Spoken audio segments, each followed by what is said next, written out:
Hello student, कैसे हैं आप सब। उम्मीद करता हूं आप सब अच्छे होंगे, मस्त होंगे, बेहतर होंगे, आपकी पढ़ाई बेहतर चल रही होगी बच्चों। और आज का जो हमारा टॉपिक है गुरुत्वीय त्वरण, साथ में हम चर्चा करेंगे स्मॉल जी और कैपिटल जी में संबंध। ये बच्चों बहुत ही महत्वपूर्ण आज का टॉपिक है, इसलिए आप लोगों को अच्छे तरीके से समझना चाहिए। सबसे पहले हम आपको समझाने वाले हैं गुरुत्वीय त्वरण। चूंकि यदि त्वरण की परिभाषा आपसे पूछी जाए तो आप त्वरण की परिभाषा आसानी से बता सकते हो। तो त्वरण क्या है बच्चों? वेग में परिवर्तन की दर को त्वरण कहते हैं। यदि त्वरण हम आपसे बोले कि त्वरण क्या है, वेग में परिवर्तन की दर को त्वरण कहते हैं। यानी समय के साथ वेग में कितना परिवर्तन हो रहा है। यानी यहां पर आपसे कह दिया जाए वेग बटा समय, वेग बटा समय। ठीक है। इससे यदि मात्रक यदि आपसे पूछा जाए तो वेग बराबर होता है दूरी बटा समय, तो दूरी बटा समय स्क्वायर हो जाएगा। और दूरी का मात्रक होता है मीटर। क्या होता है? मीटर। और समय का सेकेंड स्क्वायर। तो ये हो गया इसका मात्रक। यदि पूछ दिया जाए कि त्वरण का मात्रक होता है मीटर पर सेकेंड स्क्वायर। उसी प्रकार गुरुत्वीय त्वरण, गुरुत्वीय त्वरण क्या होता है? जैसे मैं मान के चलता हूं ये पृथ्वी है जिसका द्रव्यमान कैपिटल एम है। ठीक है। अब कोई पिंड स्वतंत्रता पूर्वक ऊपर से गिर रही है तो उसके वेग में कुछ ना कुछ परिवर्तन होगा, तब उस पर जो त्वरण उत्पन्न होगी उसे हम कहेंगे गुरुत्वीय त्वरण। त्वरण का रूप ही है गुरुत्वीय त्वरण। बस डिफरेंस इतना है कि जब कोई वस्तु एक स्थान से दूसरे स्थान तक गति कर रहा होता है तब उसके वेग में परिवर्तन अर्थात रेखीय वेग में परिवर्तन की दर को हम त्वरण कहते हैं। लेकिन जब कोई वस्तु पृथ्वी पर ऊपर से नीचे की ओर गिर रहा होता है और पृथ्वी उसको आकर्षित कर रहा होता है, थोड़ा समझने की कोशिश करेंगे आप लोग। जिसमें मान के चलता हूं यहां पर एक संरचना है जिसे मैं पृथ्वी मान लेता हूं। क्या? पृथ्वी। यहां से कोई वस्तु नीचे की ओर आ रही है तब उसके वेग में परिवर्तन होगी, वेग में परिवर्तन। ठीक है। और इसके वेग में परिवर्तन का कारण क्या है? गुरुत्वीय बल। गुरुत्वीय बल यानी पृथ्वी उस वस्तु को अपनी ओर खींच रहा है, तो इस गुरुत्वीय बल के कारण उसके वेग में परिवर्तन होगा। और जब वेग में परिवर्तन होगा तो वेग में परिवर्तन से त्वरण उत्पन्न होगा बच्चों। और यह जो त्वरण उत्पन्न हो रहा है वही त्वरण गुरुत्वीय त्वरण कहलाता है। परिभाषा समझना बहुत जरूरी है। गुरुत्वीय त्वरण, गुरुत्व के अधीन स्वतंत्रता पूर्वक गिरती हुई वस्तु में उत्पन्न त्वरण को गुरुत्वीय त्वरण कहते हैं। गुरुत्व के अधीन यदि कोई वस्तु स्वतंत्रता पूर्वक नीचे गिर रही है तो उसमें जो उत्पन्न त्वरण है उसे गुरुत्वीय त्वरण कहेंगे। मात्रक हमने बता दिया मीटर पर सेकेंड स्क्वायर। ठीक है। द्रव्यमान है नहीं, मीटर मतलब दूरी, और टाइम टी, तो टी स्क्वायर माइनस है क्योंकि भैया प्रति में यानी नीचे है, ऊपर जाएगा तो माइनस लग जाता है।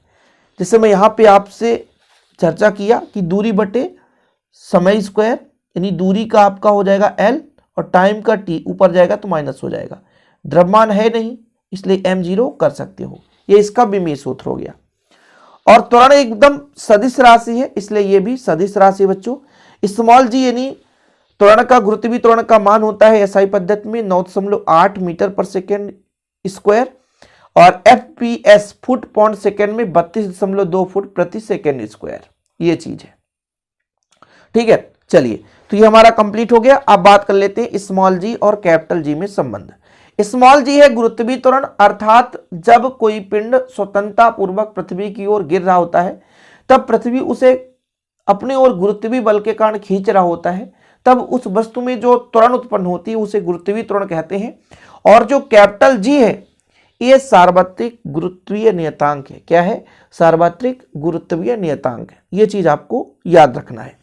तो मैं मान के चलता हूं, माना पृथ्वी का द्रव्यमान कैपिटल एम, त्रिज्या कैपिटल आर है, और इसके सतह पर स्मॉल एम द्रव्यमान की एक वस्तु रखी हुई है। इसके सतह पर रखी है ना। पृथ्वी का द्रव्यमान कैपिटल एम है, तब स्मॉल एम और कैपिटल एम के बीच की दूरी कितनी है? कैपिटल आर है। सार्वत्रिक गुरुत्वाकर्षण का नियम क्या कहता है बच्चों कि दो पिंडों के बीच जो बल लगता है, एक पृथ्वी हो गया ऑलरेडी और एक एम द्रव्यमान का एक छोटा सा पिंड, तो सार्वत्रिक गुरुत्वाकर्षण का नियम कहता है कि दो पिंडों के बीच जो लगने वाला बल है दोनों पिंड के द्रव्यमान के गुणनफल के अनुक्रमानुपाती और उनके बीच के दूरी के वर्ग के व्युत्क्रमानुपाती होता है। यदि इन दोनों को मिला दिया जाए बच्चों तो m1 m2 बटा आर स्क्वायर, यदि समानुपाती हटाते हैं तो एक नियतांक लग जाता है। ठीक है। और यहां पर यदि देखें तो यहां पर दो द्रव्यमान है, एक पृथ्वी का द्रव्यमान, एक पिंड का द्रव्यमान, और बीच की दूरी आर स्क्वायर। तो ये फार्मूला लग जाएगा एफ कि पृथ्वी द्वारा उस पिंड पर कितना बल लगाया जाता है, तो वो हो जाएगा एफ बराबर G(m)/r²। तो हम मानकर चलते हैं पृथ्वी का द्रव्यमान m है, त्रिज्या कैपिटल R है, उसकी सतह पर स्मॉल m द्रव्यमान की कोई वस्तु स्थित है। तब बच्चों कैपिटल M और स्मॉल m के बीच की दूरी कितनी है, कैपिटल R, और सार्वत्रिक गुरुत्वाकर्षण के नियम से जो आरोपित बल है F बराबर G(m)/r², जो कि मैंने अभी आपको ये चीज समझाई दिया कि दोनों द्रव्यमानों के गुणनफल के अनुक्रमानुपाती, बीच की दूरी के वर्ग के व्युत्क्रमानुपाती होता है, दोनों को मिलाकर लिखते हैं, समानुपाती हटता है तो जी नियतांक लग जाता है। और बच्चों यहाँ पर F जो है वो गुरुत्वीय बल का फार्मूला आ गया सार्वत्रिक गुरुत्वाकर्षण नियम से, जहां आपका कैपिटल G क्या है बच्चों, सार्वत्रिक गुरुत्वीय नियतांक है, सार्वत्रिक गुरुत्वीय नियतांक है। जरूरी है ना, पढ़ना जरूरी है, ठीक, यहां तक क्लियर है। अब यदि कोई वस्तु किसी सतह पर रखी है तो उस पर एक बल भार mg, F बराबर mg आरोपित बल होता है बच्चों। यदि कहीं पे कोई वस्तु रखा है तो उस पर एक भार कार्य करता है जो F बराबर mg होता है, ठीक है। ये चीज आपको क्लियर रहना चाहिए कि न्यूटन के गति के द्वितीय नियम से F बराबर ma जो होता है ना, F बराबर ma, या वस्तु का भार mg होता है, सिंपल है, वस्तु का भार mg, ठीक है, ये वस्तु का भार mg है। तो यहां पर आप लिख सकते हो कि न्यूटन के गति के द्वितीय नियम से, न्यूटन के गति के द्वितीय नियम से, द्वितीय नियम F बराबर ma, यही तो होता है, ए त्वरण है, यहां पर गुरुत्वीय त्वरण होगा, से पृथ्वी द्वारा वस्तु पर आरोपित बल, वस्तु पर आरोपित बल, वस्तु पर आरोपित बल कितना हो जाएगा बच्चों, तो आपका ये निकल कर आएगा F बराबर mg। चलो भैया आगे करो, F बराबर mg कितना हो जाएगा, F बराबर mg। इसको आप समीकरण 2 दे दो और इसको समीकरण 1 दे दो। फिर समीकरण 1 और 2 दोनों में F है ना, समीकरण 1 हुआ 2 से, यहाँ F बराबर G(m)/r², यहाँ F बराबर mg है, तो कितना हो जाएगा समीकरण 1 और 2 से।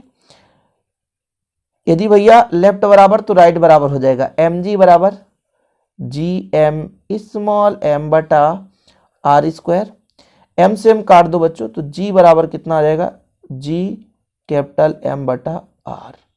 स्क्वायर है तो स्क्वायर रहेगा, है ना। यही हमारा आ गया कैपिटल G और स्मॉल g में संबंध।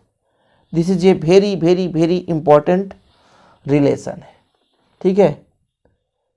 यही स्मॉल g और कैपिटल G में संबंध क्या करता है बच्चों, प्रदर्शित करता है, प्रदर्शित करता है, ठीक है। बाकी इतना कोई दिक्कत तो नहीं है। यदि आपसे पूछ दिया जाए कि जो स्मॉल g है किस किस पर निर्भर करता है, तो एक तो पृथ्वी के द्रव्यमान पर, ठीक है, और दूसरे g के मान पर। स्मॉल g का मान उस पर निर्भर नहीं करता जो पृथ्वी की ओर गिर रहा होता है, स्मॉल g का मान उस पर निर्भर बिल्कुल नहीं करता, ध्यान रखना, ठीक है। ये चीज आपको याद रखना चाहिए। तो उम्मीद करता हूं बच्चों आज का छोटा सा सेशन वीडियो पसंद आया होगा, पसंद आया तो लाइक करके शेयर कर दीजिएगा। जय हिंद, वंदे मातरम।